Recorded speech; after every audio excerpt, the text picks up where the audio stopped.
Olá, meu nome é Erasmo Ruiz e esse é o Thanatoscast, podcast oferecido pelo Memorial Vale da Saudade, onde falaremos sobre vários aspectos relacionados à morte e o morrer.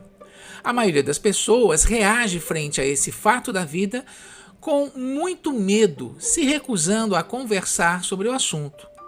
Quando temos consciência mais plena da nossa finitude, buscamos uma vida mais intensa e feliz, tomando decisões que priorizam projetos de existência. Assim, pensar na morte é produzir vida. Vem com a gente!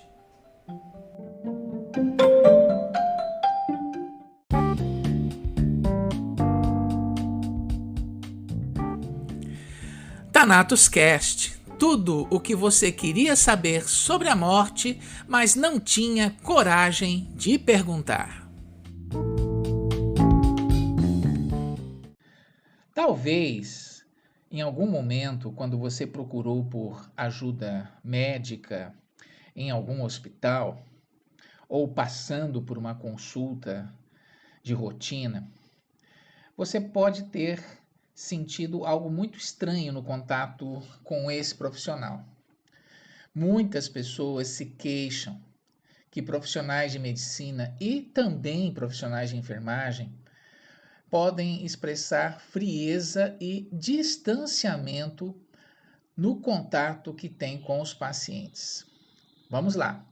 Eu não estou dizendo que todos os profissionais agem dessa forma, mas parece mais ou menos corriqueiro que muitas pessoas reclamem desse problema de um contato frio e distante. Eu vou tentar discutir esse problema com vocês e demonstrar que, em muitos aspectos, isso tem uma relação com a maneira como as pessoas, no contato cotidiano do trabalho, acabam vivenciando a problemática da morte. Bom, certa vez eu ouvi de um residente médico o seguinte relato, abre aspas: lutamos tanto para salvar a garota, ela tinha tanto para viver. Imagine, 15 anos de idade. Ela voltou 2 vezes da parada cardiorrespiratória. Nesses momentos ela sorria, conversava com a gente, perguntava pelos pais. Depois, ela apagou de vez. Foi a óbito. Senti uma terrível sensação de vazio e, ao mesmo tempo, uma culpa estranha de que poderia ter feito mais alguma coisa. Fecha aspas.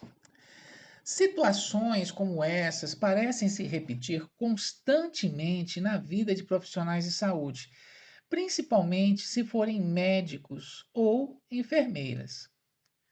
Lidar com perdas é uma coisa sempre muito difícil. Imagine se estas perdas acontecerem muito mais vezes em pouco espaço de tempo. Isso nos ajuda a entender, em parte, por que parece ficar cada vez mais presente a percepção de muitos pacientes ao afirmarem que médicos e enfermeiras são profissionais frios, distantes. Às vezes essas falas são traduzidas por outras. Por exemplo, ele não me olha nos olhos, ele não conversa direito comigo, ele parece que não me escuta.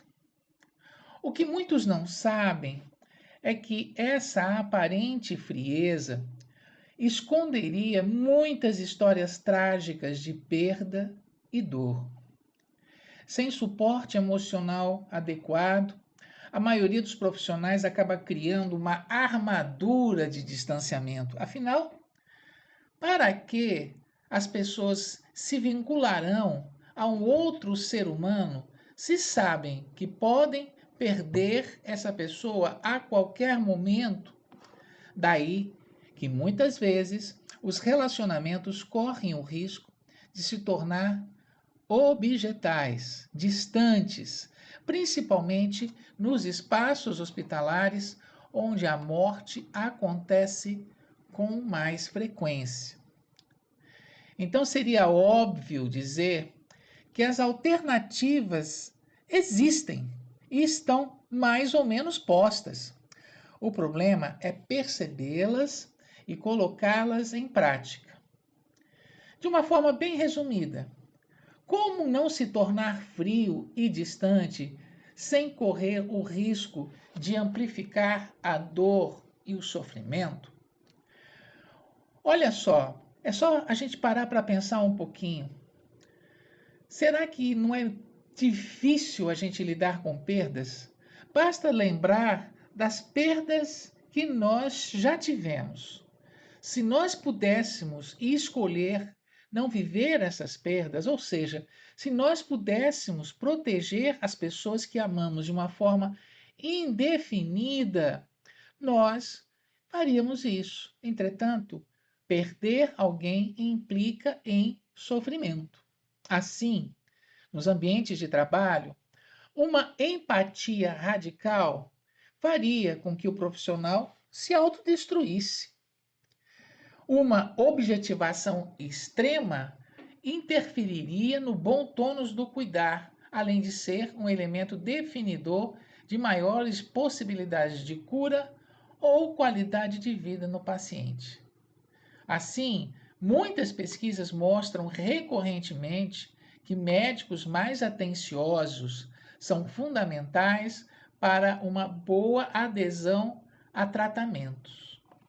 Imagine então se pensarmos em oncologia, onde as intervenções podem causar sintomatologias muito desagradáveis.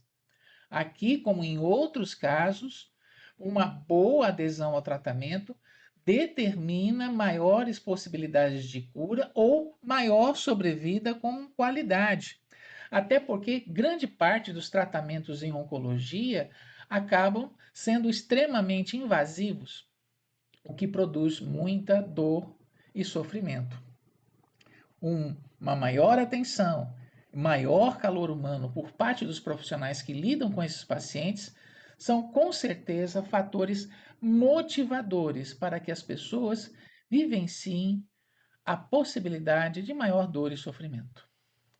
A dicotomia entre a indiferença e a empatia radical pode ser superada se os profissionais perceberem com clareza que eles também precisam ser cuidados.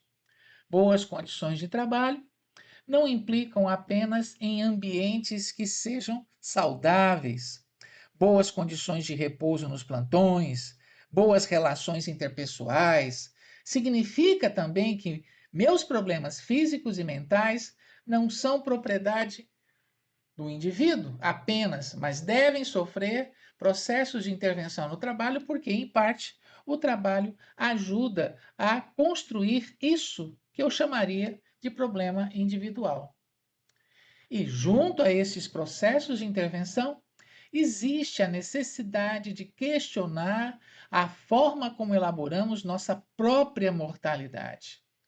Se gradualmente nos prepararmos para lidar com nossa morte, ficamos mais fortalecidos para lidar com a naturalidade de perder o que amamos e respeitamos.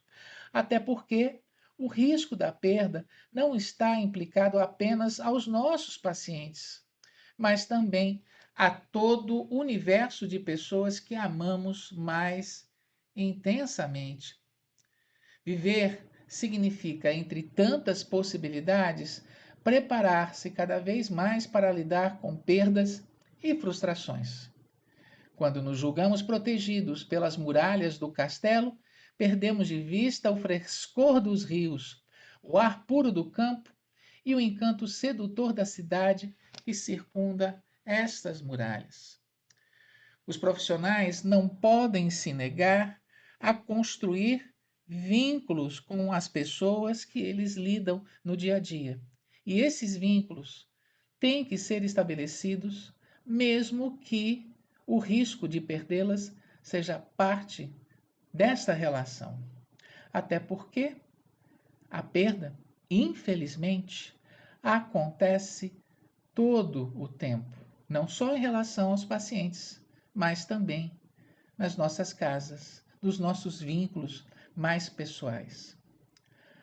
Perder e sentir dor, sofrer com isso, faz parte do processo do amor. Só sentimos a dor porque amamos e continuamos a amar. Portanto, não perdemos a capacidade de expressar o que temos de melhor na nossa humanidade. Até mais e tudo de bom para você que nos ouviu até aqui.